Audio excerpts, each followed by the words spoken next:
and I recognize the distinguished representative of Armenia. Mr. President, I'm taking the floor in response to the distortions, misrepresentations, and allegations voiced by Azerbaijan during the general debate last Saturday.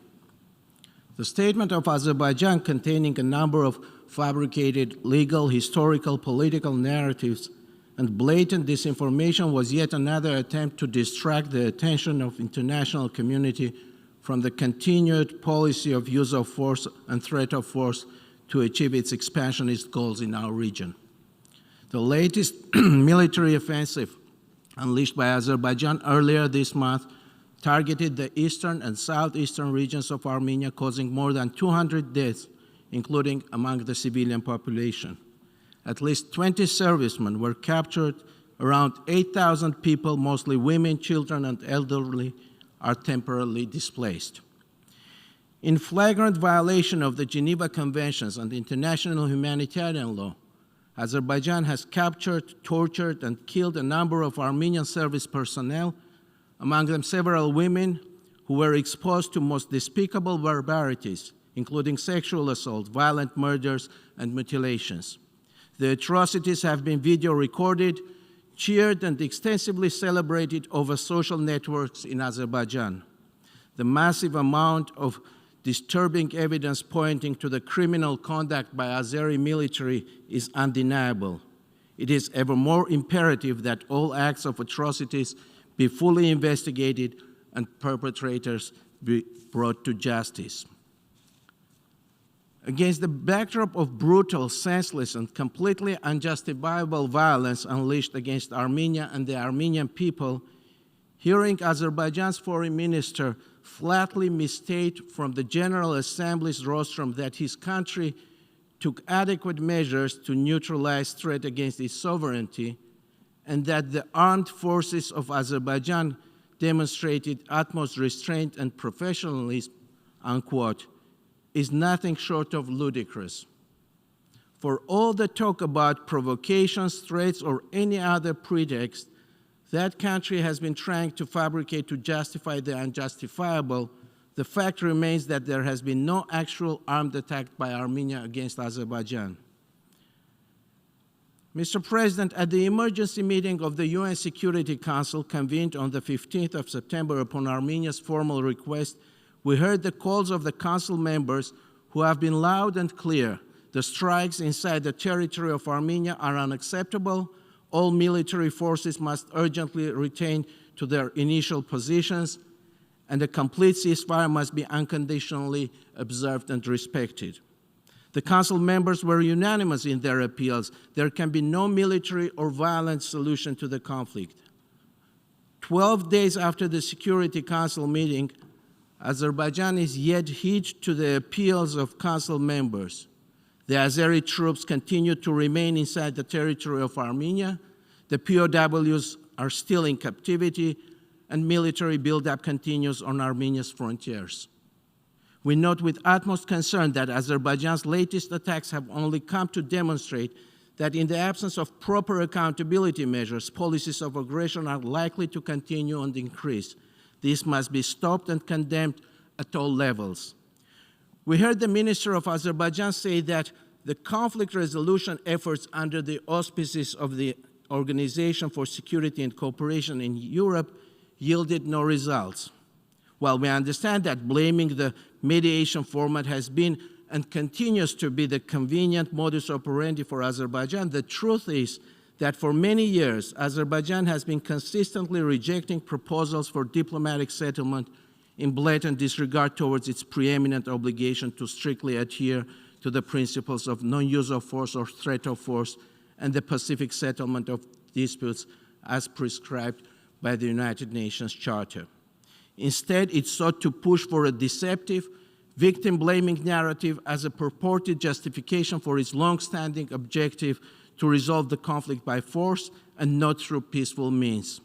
It is precisely for this reason that Azerbaijan has been so vehemently opposing any idea to creation of internationally monitoring verification mechanisms to identify ceasefire violations. Such measures, if established, would be instrumental to ending blame game and ending shooting and killing people on both sides.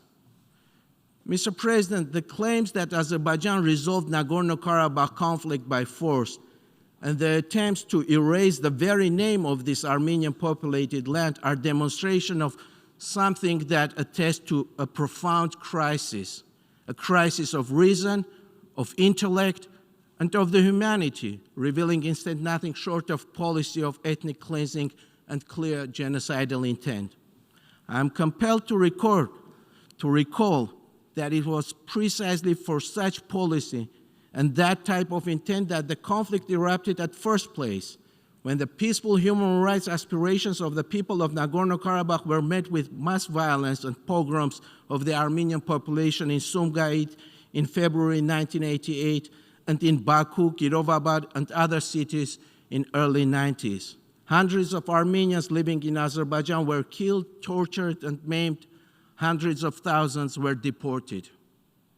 It is indeed deeply disturbing that 30 years on, extermination of the Armenians and shedding Armenian blood continues to remain the easiest and fastest ways of achieving popular support in the neighboring country.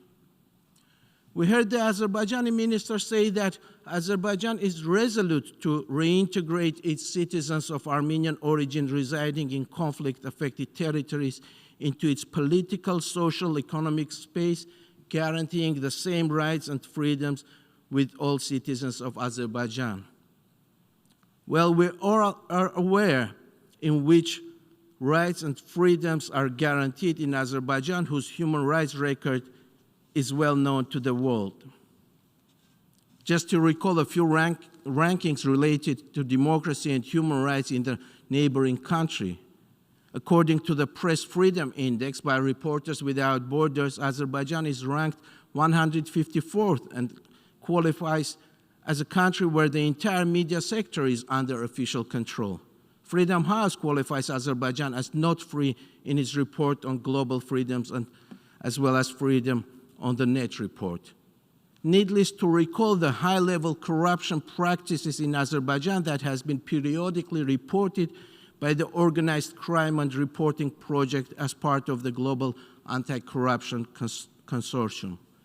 Mr. President, we have heard the Minister of Azerbaijan speak in favor of the dispatchment of UNESCO mission, while his country continues to deny UNESCO's access to Nagorno-Karabakh conflict zone in yet another manifestation of the intent to destroy the evidence of Armenian civilizational presence in the region and in direct violation of the ICJ order on provisional measures.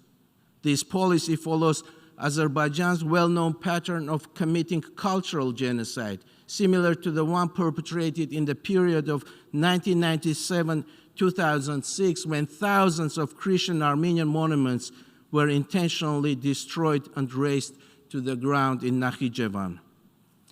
Azerbaijan is yet to abide by its international humanitarian obligations vis-à-vis the Armenian POWs, as well as address the anti-Armenian rhetoric, including at the level of public officials and institutions, and commit in good faith to the preservation of Armenian cultural and religious heritage as rendered by the International Court of Justice through the provisional measures issued against Azerbaijan under the Convention on Elimination of Racial Discrimination in December 2021. Mr. President, the Minister of Azerbaijan accused Armenia of, quote, massive contamination by landmines and continued refusal to provide accurate and complete information on mined areas, unquote. We have heard Azerbaijan's assertions before, very often used as a pretext to justify armed aggression against our country. We have also seen that such assertions, bereft of actual evidence as they are, have little value in court of law.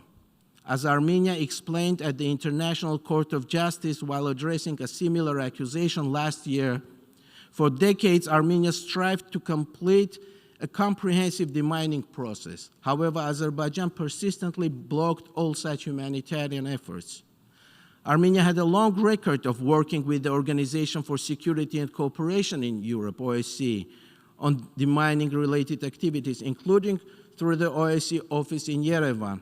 Yet it was Azerbaijan who forced the OSCE in 2016 to terminate those demining-related efforts. Moreover, Azerbaijan, through procedural manipulations, refused to extend the mandate of Yerevan. Excellency, may I ask you to wrap up? The 10 minutes of intervention time is over.